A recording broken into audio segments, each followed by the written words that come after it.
Hi everyone. Why most cancers take place at around 60 to 70 years? Why some individuals exposed to carcinogens they develop cancers very fast, and some individual they are very resistant to development of the cancer. Okay. To understand this, today we will discuss about this anti-cancer drugs. So, first of all, what is cancer? Cancer is uncontrolled proliferation of the cells.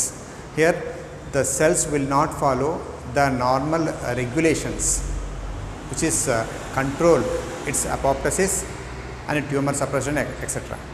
Okay. So, here normally specific genes are going to be there which will control this tumor suppression as well as the apoptosis. So, maybe because of various reasons, maybe radiation, maybe exposure of harmful chemicals, or accumulation of these mutations in the individual. So, here once normally the individuals exposed to this UV rays regular basis, but still these mutations are going to be accumulated. So, at the age of 60 to 70, these are going to be accumulated and it will form a separate genotype. So, that may lead to the cancer. And most of this habitual is one of the more important reason, like smoking causes the lung cancer.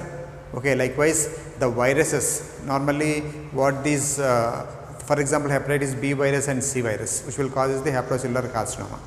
Okay, here I mean to say the basic motto of this basic logic of this developing of cancer is the normal DNA damage. So, it may be done by a simple virus, it may be done because of your chemicals, it may be done maybe because of the radiation.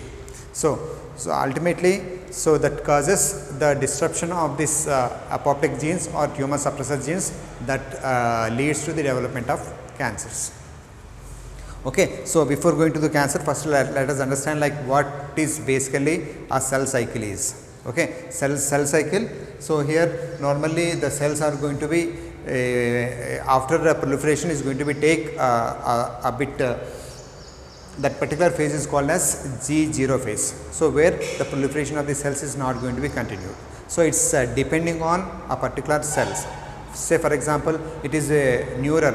So, neural it will not enter into the G1 phase at all. So, if it is hepatic cells, they are going to be a fast proliferation. So, here the cells are going to be enrolled again for the second proliferation. Okay. So, here I mean to say that cells will transform from to G0 to G1. So, where in G1 what happens, whatever the enzymes are required for the proliferation, it is going to be prepared. Okay. So, these enzymes and hormones are further is going to be utilized for the replication of the DNA in next stage. So, this particular stage is called as G1, where the essential enzymes and hormones are ready. Next phase is synthetic phase, S phase. So, here normally the DNA is going to be doubled. So, here in this G1 phase, whatever the nucleotides adenine, guanine, thymine, cytosine, so is going to be prepared, and the specific enzymes DNA dependent DNA polymerase, all these enzymes are going to be readily prepared here in G1 phase. So, after reaching this, so there will be process going to take place and the doubling of the DNA is going to be take place. So, next, so this is called as G2 phase, where late after doubling of the DNA, so there will be essential components are going to be prepared for the separation of the cells. Okay, that is called as specifically G2 cells. From G2 M cells, so here various stages are there, the prophase, metaphases, anaphases, telophase and cytokinesis, all these various phases are going to be involved for the doubling of these cells. Okay. So, if you see this, there is a red marks, these are said to be the checkpoints. So, I mean to say, so these some specific proteins are going to be there. So, that is going to be check whether this process is conducted properly or not. If it is not, so these are going to be eliminated from this. So, here it will not further continues. So, those are called as the tumor suppressor genes and the apoptic pathway genes. Okay. So, here since damage of these specific genes may allow the faulty cells for the further growth. okay, which ultimately involved in the proliferation only, but it will not enroll any type of work. Okay. So, these are the specific character of the cancer cells is the metastasis. The cells can transform, it will travel from one organ to another, that is called as migration of the cells. Okay. So, here this migration of the cell leads to the spreading of the cancer, that is basically called as metastasis. Here if you see the therapy, so treatment can be given surgical, radiation and biological. So, surgical in the sense, so the affected area is going to be carefully removed. So, here for the primary cancers, okay, so these are surgically removed so that the cancer cannot spread. If it is late, so almost because of the metastasis, the cells may pass to some other organs that may develop cancer again in that particular area. So, only for the primary cancers we will go for this. Then radiation. So, we will expose with gamma radiation that involves the killing of the cells. Next, biological, we will use the biological agents such as interferons or interleukins, cytokines, all this to inhibit the growth of the cancer. Okay. The main problem with this cancer is we do not have any structural difference between the cancer cells and normal cells, but only the quantitative difference. Here the cells are going to be enormously proliferate. Okay. So, that is so here for the treatment of this, so that is the reason why we will face a lot of side effects during the treatment, because these are our self cells. So, we have to kill the self cancer cells. Okay. So, coming to this treatment, so chemotherapy, it is one of the mostly widely used therapy. So, we can divide it as cell cycle specific and cell cycle non-specific.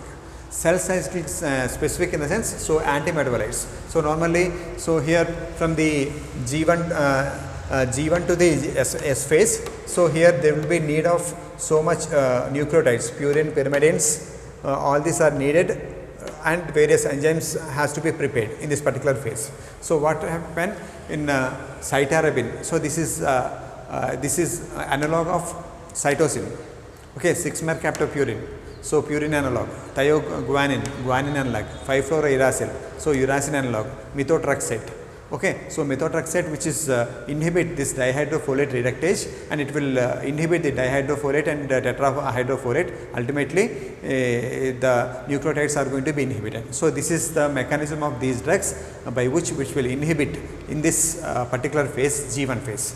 So, if you say this, you can see the structural similarity of these drugs. Purine, which has the exactly same structure as compared to the 6-mercaptopurine, and uracil has structurally similar to the 5-fluorouracil except this fluorine. So, here these are going to be incorporated in this preparation of this DNA. So, resulting of that, so DNA breakage is going to be take place. So, cells cannot further proliferate. So, that is the basic logic for using this antimicrobial agents. Next, DNA synthesis inhibitors. Example, hydroxyurea and etoposide. So, hydroxyurea and etoposide, normally these are inhibit the synthesis of the DNA by topoisomerase. Normally, the DNA is going to be tightly coiled here. So, here by using this topoisomerase 2 or 1, so these are going to be separate these. So, here where the mRNA is going to be synthesized. Okay. So, here by inhibiting this topoisomerase, we can inhibit the transcription process. So, in that way these drugs are going to be act. Next, antibiotics, example bleomycin. So, these are the agents which will release the radicals which causes the damage of the DNA. So, here in this particular S phase, so newly DNA synthesis are going to be broken down because of this radicals developed by this bleomycin. Next, antimicrotubule agents. So, these are the agents which will helpful in this telophase and anaphase, where the microtubules are involved in the dragging of the chromosomes aside. So, here we can use this microtubular destabilizers, example vincristine and vinblastine. So, it will not allow to form a thread like structure by using these filaments. So, vincristine and vinblastine. Microtubule stabilizers is paclitaxel. So, these are the agents which will inhibit the breakdown of these fibrins. So, after completion of the chromosomal separation, so this has to be dissolved. So, here the paclitaxel will not allow the breakdown of these microfibrils. So, resulting of the cell proliferation is not going to be complete. So, these are the cell cycle specific drugs. Next, coming to cell cycle non-specific drugs. The main category is alkylating agents. Example, cyclophosphamide, armoustin, lomustine and all. So, here normally these are going to cause the cross-linking within the DNA. So, normally guanine is going to become form tribond with the cytosine. So, here because of this drug, so there will be a bond between the guanine, cross-linking between guanine and guanine, that makes the breakdown of this DNA.